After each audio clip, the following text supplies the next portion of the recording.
Alors c'est reparti pour ce défi des 100 jours où j'ouvre la boîte noire cuisine végétale un peu sauvage.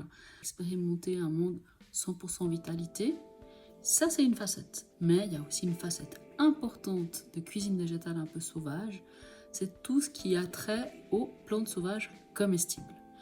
Alors, peut-être quand j'enregistre cette vidéo, on est mercredi, fin de journée, à 20h30, il va y avoir la session live de Materia Botanica. Materia Botanica, c'est un programme en ligne qui est né un peu d'une petite lubie comme ça, de commencer à présenter, identifier les plantes sauvages en ligne en utilisant notamment le dessin que j'ai appelé le dessin botanique contemplatif. En fait, c'est une session d'1 heure en live pendant laquelle on dessine les différentes parties de la plante ainsi que la plante entière, mais on focalise le dessin vraiment sur les différentes parties qui permettent d'identifier, de différencier la plante par rapport à d'autres plantes et surtout à d'autres plantes avec lesquelles il ne faudrait surtout pas la confondre. Donc ça, c'est vraiment un travail que maintenant j'ai mis en place depuis 2 ans ou 3 ans, j'ai un petit doute. Hein. Mais en tout cas, ça doit faire 3 ans parce que je crois que j'ai une des participantes, je crois que c'est la 3e année qu'elle participe. Donc il y a une trentaine de plantes qui sont visitées comme ça, qui sont étudiées, explorées au fil de l'année. Une session printemps, une session été, une session automne, avec une dizaine de plantes à chaque fois. Il y a quelques plantes au bonus comme l'ortie, que d'ailleurs on va retrouver aussi bien au printemps qu'en été qu'en automne, surtout si on maîtrise l'art de la taille des orties, l'entretien des orties, pour en avoir tout le temps sous la main.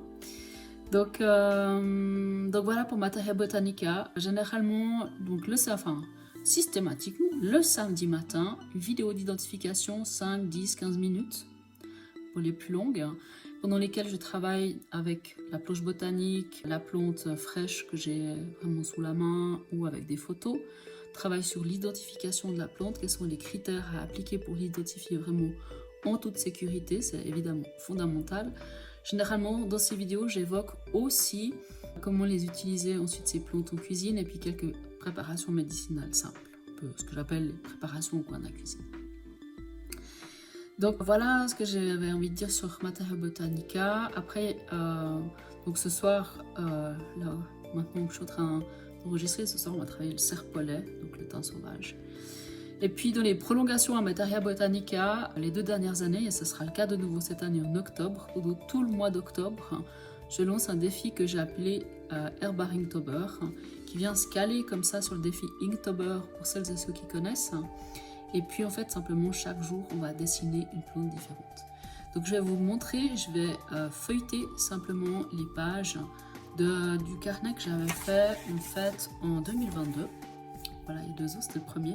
Comme ça, je vais vous montrer quelques exemples. Alors, voilà, je vais tourner quelques pages. Vous allez voir, là aussi, j'ai vraiment fait l'exercice d'utiliser, d'explorer un peu différents styles. Ici, autrefois, il y avait une petite fleur, mais un petit bout de plante séchée, mais qui a disparu. Donc ici, on est sur la Reine des Prés, par exemple.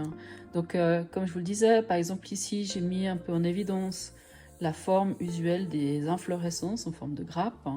Et puis on y voit aussi quelques détails de la caractéristique de la feuille. Et puis ici la graine, et puis un détail sur les inflorescences. De nouveau, alors ici beaucoup plus en mode croquis général, mais la forme de la corymbe pour illustrer la fleur de sureau noir, que par ailleurs on verra dans Materia Botanica, pas la semaine prochaine, dans 2 semaines. Donc toujours dans cette même optique de l'identification, mais après aussi discuter des usages. Ici l'églantier ou le rosier sauvage, la berce spondyle, vraiment juste la focaliser sur l'inflorescence, le cumin des prés, carvi, le silage.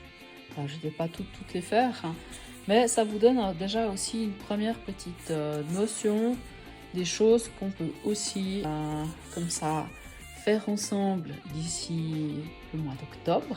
Donc pendant tout le mois d'octobre, il y aura ainsi 31 plantes à venir dessiner une chaque jour.